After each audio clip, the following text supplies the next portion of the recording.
Well, today is launch day for Lunar Lies, book number 21 in the Reg Rawlins Psychic Investigator series. And little teaser on this one. Reg thought she had left her past behind, but when her former lover shows up in town with a dangerous secret, she must confront the truth of her past and act. Lunar Lies is a paranormal mystery novel that will keep you at the edge of your seat with a touch of witchcraft and a dash of suspense. This book is perfect for fans of small-town mysteries and psychic detectives. Fall under Reg's spell today. So if that sounds like you, then come on over to my store or your favorite retailer and pick up your copy of Lunar Lies. You can read it as a standalone mystery and adventure novel, or you can read it together with the series.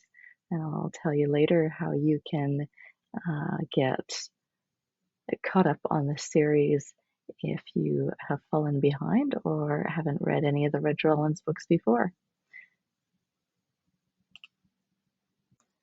Kim says, a spellbinding adventure that kept me up most of the night to finish the story. One of the things I love about this series is that you know justice will prevail and the villain will be dealt with in some fashion, but you may be surprised by the path that it takes. Karma can be tough. I absolutely recommend this story to anyone who enjoys a good cozy mystery with engaging characters and imaginative twists along the way. Looking forward to the next one.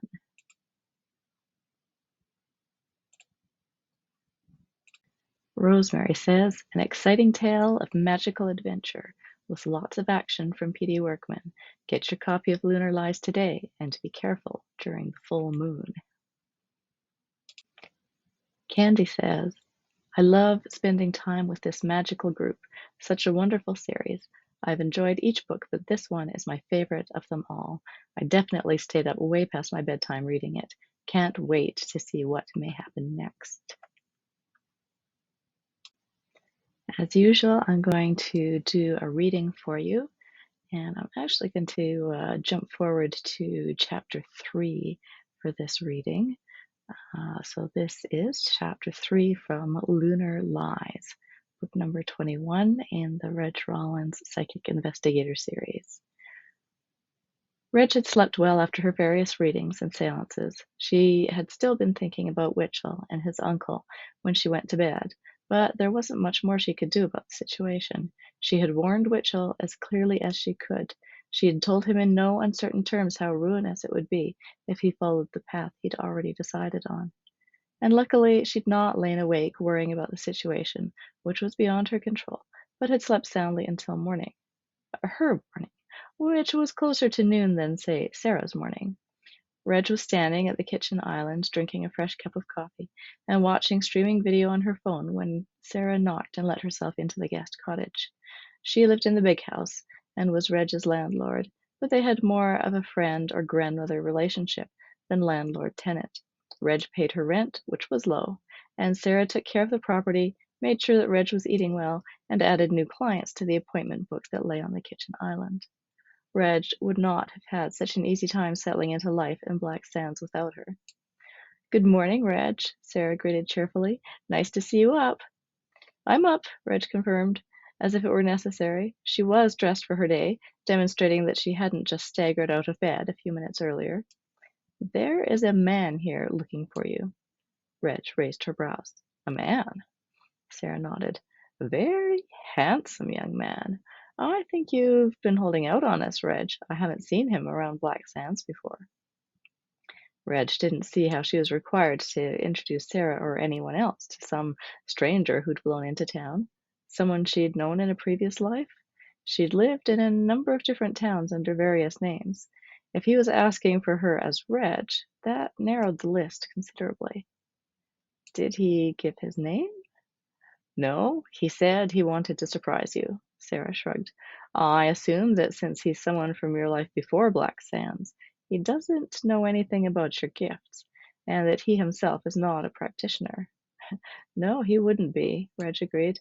I didn't know anyone with any kind of powers before moving here, she laughed. It was a bit of a shock. You handled it very gracefully, but it was rather fun to watch your awakening. Reg imagined so. It had been quite startling for her to realize she was living in a town filled with real witches and other magical practitioners, and that she herself was actually psychic and more. Before moving to Black Sands, she'd been told by more than one medical expert that the voices she heard and things she saw were hallucinations and evidence of psychosis. She was broken and needed to be fixed. Only they couldn't fix her, and none of their medications or other therapies ever stopped the three-ring circus going on inside her head. So, who is this guy? He asked for me by name. He's not just a missionary knocking on doors, Sarah told her cheerfully, a glint in her eye. Oh, what does he look like? Reg, just come to the house and see him. Why don't you send him around back and I'll meet him here? Because I would never let an unknown man pass the protective wards and potentially put you in danger. He seems like a nice enough young man, but that doesn't mean he is. She let out a sigh. People are not always what they seem, she warned. No, I know, Reg agreed. She was already dressed and halfway finished drinking her first cup of coffee, so she didn't have any excuse to wait to see the man who'd come to inquire after her. A handsome young man. Reg smiled at that. It didn't sound like such a bad way to start her day, even if she didn't recognize him and he turned out to be just a salesman for a water filtration or security system. She and Sarah walked across the backyard to the main house, through Sarah's kitchen, and then to the living room where the nice young man waited patiently. He had his back to them initially, as if he hadn't heard them coming. Reg saw a broad back and shoulders, with muscles visible under the form-fitting blue t-shirt he wore, and short brown hair. Then he turned around. Reg stared, with shock, at the bright blue eyes, the handsome face with the short, neatly trimmed beard, and more muscles rippling under the V-neck t-shirt than she remembered. Oh! Reg gasped, and covered her mouth, suddenly unable to breathe. Jake. So that is a sample reading from Lunar Lies, book number 21 in the Reg Rawlins Psychic Investigator series. If you're new to the Reg Rawlins series, you can pick up book number 1, What's the Cat Knew, on my website as a free download. That is pdworkman.com. And if you're trying to get caught up on this series or want to read the rest of the series, you can pick up the multi-pack of books 1 through 18 at shop.pdworkman.com, and that will give you almost 50% off as over buying them as individual ebooks. So I hope you will pick those up and enjoy the rest of the series as well. So get your copy of Lunar Lies, book number 21 in the Reg Rawlins Psychic Investigator series today at pdworkman.com or your favorite retailer. Talk to you soon.